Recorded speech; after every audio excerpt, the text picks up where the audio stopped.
اعوذ باللہ من الشیطان الرجیم، بسم اللہ الرحمن الرحیم۔ ایک نئے ٹاپک کے ساتھ آپ کی خدمت میں سرفراز احمد میں حاضر ہوں۔ آج کا ہمارا موضوع ہے brief history of clinical psychology.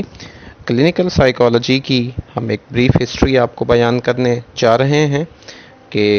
کہاں سے اس کا آغاز ہوتا ہے اور کیسے کیسے اس سبجیکٹ کے اندر جو ہے وہ ڈیولپمنٹس ہوئیں۔ تو لیکچر شروع کرنے سے پہلے میری آپ سے درخواست ہے کہ میرا یہ چینل سبسکرائب کریں اور ان ویڈیوز پر لائکس اور کمنٹس کریں تاکہ یہ لیٹسٹ ویڈیو جو صرف آپ کی جو ہے وہ اسٹڈی کے لیے، آپ کی اسٹڈی کو بہتر بنانے کے لیے اور آپ کو سائیکالوجی کے حوالے سے اویئر کرنے کے لیے اور امتحانوں میں شریک کرنے کے لیے جو کوشش ہے وہ جاری رہ سکے، اور لیٹسٹ ویڈیوز جو کہ اب سلسلہ ہم نے شروع کیا ہوا ہے مختلف ٹاپکس پہ سائیکالوجی کے، اس کی لیٹسٹ ویڈیوز آپ کو ملتی رہیں۔ تو اس کے لیے میرا چینل سبسکرائب کرنا نہ بھولیے گا، اور اس کو جو بھی ویڈیوز ہیں ان کو لائکس کریں اور کمنٹ۔ جی، تو جو کلینکل سائیکالوجی بیسیکلی ہم نے پہلے بھی اس کے بارے میں بات کی تھی، جب ہم نے پچھلے لاسٹ چیپٹر میں جو کیریئرز، جو ہم نے اس کے careers and scope of psychology پڑھا تھا، تو clinical psychology basically diagnosis, assessment and treatment of psychological disorders کو ڈیل کرتی ہے۔ ایک سائنٹیفک اسٹڈی ہے جس میں ڈائگنوز کیا جاتا ہے، اسیس کیا جاتا ہے اور ٹریٹ کیا جاتا ہے۔ تو یہ ڈائگنوسس کیسے ہوتی ہے؟ یہ شروعات جو ہوتی ہے گریک پیریڈ سے شروع ہوتی ہے۔ گریکس کا جو پیریڈ ہے اس میں تو سب سے پہلے جو پریمیٹیو گریکس کہا جاتا ہے، جو شروع کے گریکس کے تھے، ان کا خیال تھا کہ جو نفسیاتی مسائل ہوتے ہیں بیسیکلی ان کو وہ بیان کرتے تھے میجیکل اور ریلیجیس فریم آف ریفرنس کے اندر، یعنی جادوئی اور مذہبی حوالے سے۔ تو گریک جو تھنکرز تھے وہ ان کی جو ارلی ڈیولپمنٹ میں مختلف انہوں نے اپروچز استعمال کی، ان کی ڈیولپمنٹ ہوئی النس کے حوالے سے، اور اس کے بعد ایک نیا جو ہے وہ bio psycho social perspective introduced ہوا وہاں سے۔ اس کے بعد ہپوکریٹس کا دور آ جاتا ہے۔ ان کا خیال تھا کہ جو سائیکالوجیکل پرابلمز ہیں جیسے کہ جسمانی بیماری ہے، یہ ہماری چار جو جسم کے اندر باڈی فلوئڈز ہوتے ہیں ان کے اندر امبیلنس کی وجہ سے ہوتی ہے، یعنی وہ چار بلیک بائل، یلو بائل، بلڈ اور فلیگم، جو ہمارے 4 جو باڈی فلوئڈز ہوتے ہیں ان کی وجہ سے۔ پلیٹو کا جو خیال تھا کہ وہ کہتے تھے کہ مینٹل النس جو ہے وہ سکنس کی وجہ سے ہے جو ہماری روح کے اندر ہوتی ہے، اور یہ روح جو ہوتی ہے وہ ہمارے ہیڈ کو اور ہم جو کنٹرول کرتی ہے، اور یہ بیسیکلی کنٹرولنگ ریزن ہوتا ہے۔ ارسطوٹل کا خیال تھا کہ انہوں نے مینٹین کیا سائنٹیفک ایمفیسس کو، انہوں نے زور دیا سائنٹیفک ایمفیسس کے اوپر، یعنی سائنٹیفکلی ان کو ایمفیسس انہوں نے دیا، اور انہوں نے محسوس کیا کہ بہت سارے جو ہمارے ایموشنل اسٹیٹس ہوتی ہیں جیسے کہ خوشی ہے، غم ہے، غصہ ہے، یہ ساری چیزیں اور حوصلہ ہے، یہ امپیکٹ ہوتے ہیں ہماری جو ہیومن باڈی کے فنکشن سے، یعنی وہ ان پہ اثر انداز ہوتے ہیں۔ ہماری ہیومن باڈی جو فنکشنز ہیں ان پہ یہ ہمارے ایموشن جو ہے وہ اثر انداز ہوتے ہیں۔ گیلن کا خیال تھا کہ جو ہیومن ایکسپیرینسز ہیں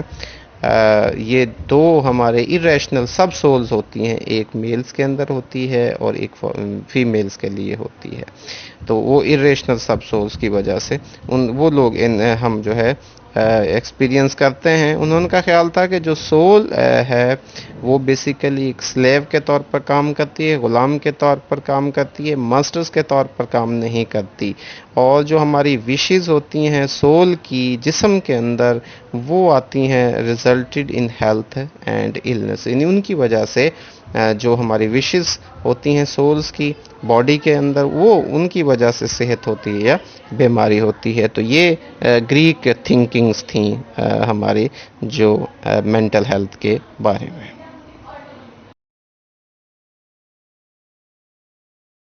مڈل ایج کی ہم بات کرتے ہیں۔ جو مڈل ایج ہے وہ 500 سے 1450 ED، اسے مڈل ایج کہا جاتا ہے۔ اس میں جو شروع کی جو چیزیں تھیں وہ ریگارڈ ان کا تھا وہ ریلیشن شپ تھا health, illness, mind and body کا. یہ دوبارہ سے ری ایمرج ہوتا ہے گریکس کے بعد، جیسے ہم نے پہلے بھی بات کی تھی. جو فوکس ہے وہ سپر نیچرل انفلوئنسز کا، وہ جو ہے اس کو ایکسپلین کیا جاتا ہے، اور یہ زیادہ تر اس کی ہو جاتی ہے کہ سپر نیچرل انفلوئنسز جو ہیں وہ ہوتے ہیں ہماری مینٹل ہیلتھ کے اوپر. تو اسپرچول جو میٹرز ہوتے ہیں جیسا کہ ڈیمنز کا ہے، ویچز کا ہے، یعنی بھوت پریت ہوتے ہیں، چڑیلیں ہوتی ہیں، اور جو گناہ ہوتے ہیں وہ بیماریاں پیدا کرتے ہیں یا انسینٹی پیدا کرتے ہیں، یعنی جنون کی کیفیت جو ہے وہ پیدا کرتے ہیں، یہ خیال کیا جاتا تھا. تو اس کے لیے پھر جو ہیلنگ اور ٹریٹمنٹ جو تھی وہ واقعہ ہوئی، یعنی اس کے لیے ہیلنگ کہتے ہیں صحت مند ہونا دوبارہ سے، اور ٹریٹمنٹ علاج کیا جانے لگا ایک اہم اور اسپرچول رادر دین ا میڈیکل ایشو، یعنی اسپرچولی اس کا علاج اور اس کا صحت مند جو ہے اس کو کیا جانے لگا، بجائے کہ اس کو ایک میڈیکل ایشو کے طور پر. جی، رینیسنس کا دور آتا ہے ہمارا. رینیسنس کا جو دور ہے بیسیکلی یہ ایک بڑا اس کو پرجوش دور کہا جاتا ہے، یورپین کلچر کے حوالے سے، آرٹسٹک کے حوالے سے، پولیٹیکل اور اکانومک کے حوالے سے، یعنی اس کو ری برتھ بھی کہا جاتا ہے، جس کو پیدائش نو بھی کہا جاتا ہے، یعنی جس نے مڈل ایج، اس کے بعد مڈل ایج کا دور آ جاتا ہے. اس کو تین حصوں میں ارلی اور ہائی اور لیٹر پیریڈز میں اس کو تقسیم کیا جاتا ہے. اور یہ 1400 سے 1700 جو ہماری سینچری تھی اس کے دوران جو پیریڈ تھا اس کو رینیسنس کا دور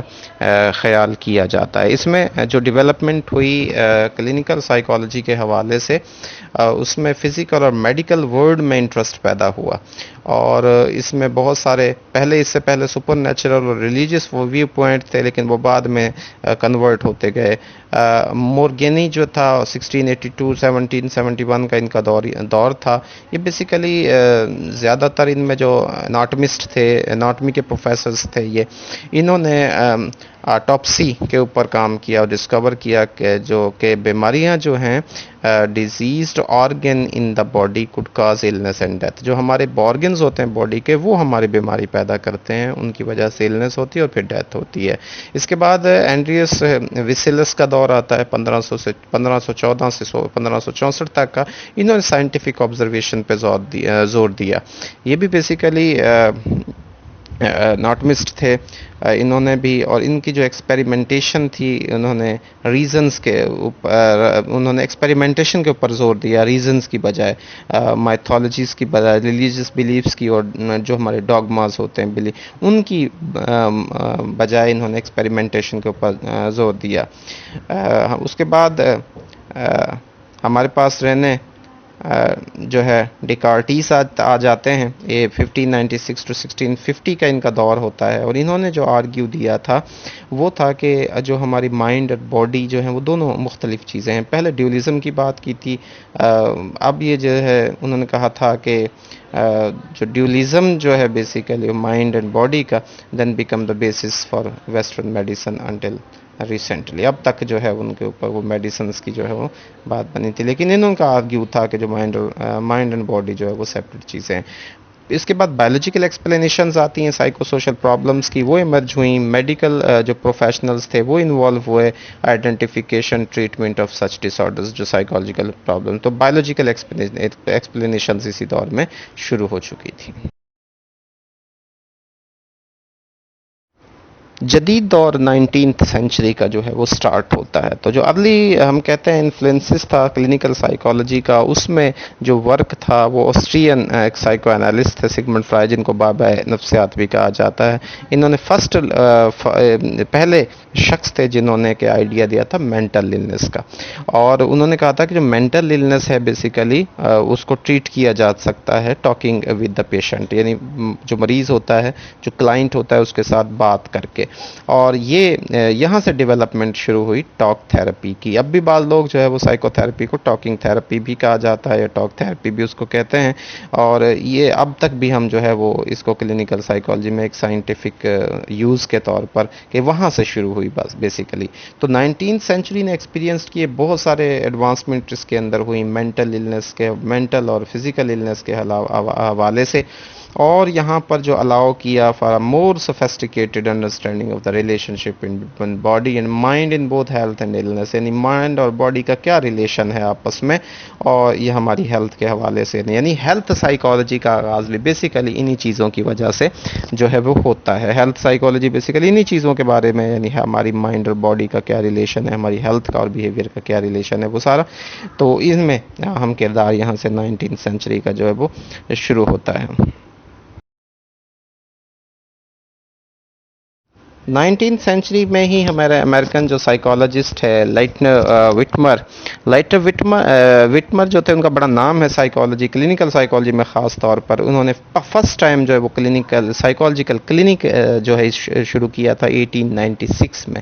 اور ان کا جو خاص جو فوکس تھا اس کا، وہ تھا بچوں کو ان کی مدد کرنا جن کے اندر لرننگ ڈسیبلٹیز ہوتی ہیں ان کی۔ تو بیسیکلی جو وٹمر تھا، انہوں نے 1907 میں اپنا ایک پبلش کیا تھا پیپر، اور اس میں کلینکل سائیکالوجی کا نام جو ہے وہ یوز کیا تھا۔ یہ بیسیکلی اسٹوڈنٹ تھے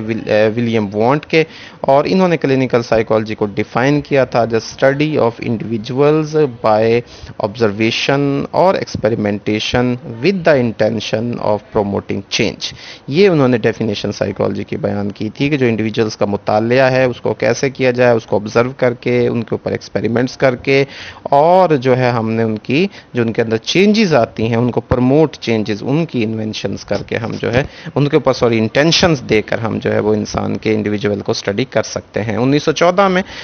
26 اور کلینکس جو ہے وہ کھلے،